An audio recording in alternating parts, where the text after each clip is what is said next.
You ever pick up an ancient text, like the Bible, read a few lines, and just feel like you've hit a brick wall? Yeah, you're not alone.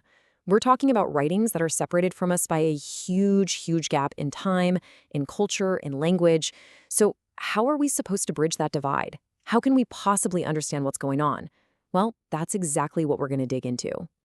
I mean, just think about it for a second. We're talking about a 2,000-year gap. That's a completely different language, a totally different culture, a whole other way of seeing the world. So the big question, the one that really matters, is how do we cross that bridge? What are the tools we need to even begin to make sense of it all? Believe it or not, there's a whole field of study dedicated to exactly this problem. It's called hermeneutics. Sounds complicated, I know, but it's really just the theory of interpretation. It asks that one simple, profound question: how do we actually understand what we read? It's like the map for our whole journey. Okay, so let's get into the big debate. When you read a sentence, where does its meaning actually live? Is it in the author's head from all those centuries ago? Is it baked into the words themselves, sitting there on the page? Or is it something that happens in our minds when we read it? Scholars have kind of broken this down into three different worlds of interpretation. So, first up is the author's world. With this approach, you're basically a historical detective. Your whole goal is to travel back in time, get inside the author's head, understand their culture, their history, and figure out what they most likely intended to say to the people they were originally writing to. Then you've got the text's world. This approach says, you know what? Let's forget about the author's intention for a minute because we can never know that for sure. What we do have is the finished product.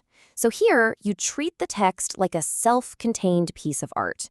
You dive deep into its grammar, its structure, its word choices, and you let the meaning rise up from the words themselves. And finally, we've got the reader's world. And this one, well, this one's all about us. This perspective reminds us that we never, ever read in a vacuum. You bring your entire life, your experiences, your culture, your assumptions to the page. And that lens you're looking through, it actively shapes the meaning you find. So which world is the right one? The author, the text, or the reader? Well, it's kind of a trick question. The most powerful way to read isn't to pick a side, but to use an integrated approach that pulls from all three, letting us see the text in all its different dimensions.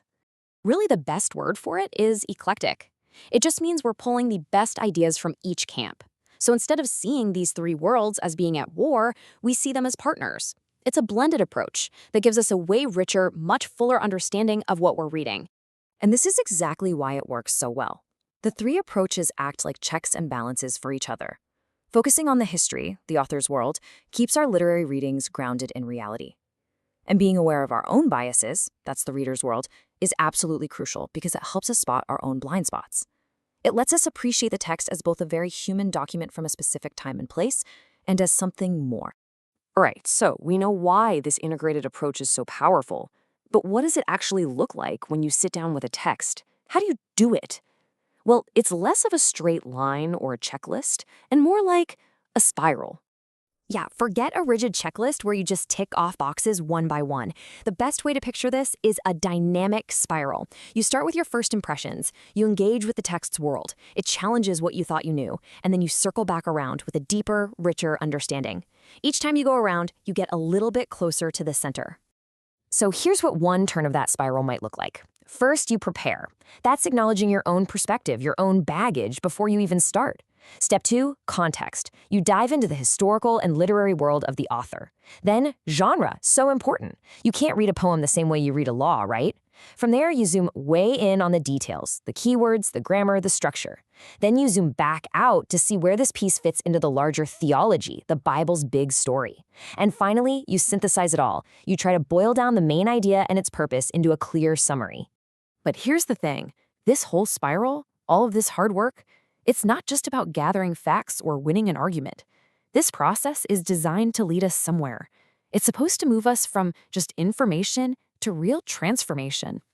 The ultimate goal has a name: orthopraxy. Now, most of us have probably heard of orthodoxy, which means correct belief, but orthopraxy means correct practice. The idea is that truly understanding a text isn't complete until you start applying its meaning to how you actually live your life. This quote just says it perfectly. It's not enough to understand the Bible, but we must also stand under the Bible. See the difference? It's a shift in posture. All this work, understanding the author, the text, and ourselves, it's all meant to lead to a response, to let the text shape us. Application isn't just a final step, it's the whole point of the journey. So, reading an ancient text isn't about finding a single, simple answer. It's a journey. It's this living, breathing spiral that brings together history, literature, and some serious self-reflection. It's a process that's meant to move you from meaning to transformation. So the only real question left is, where will you begin?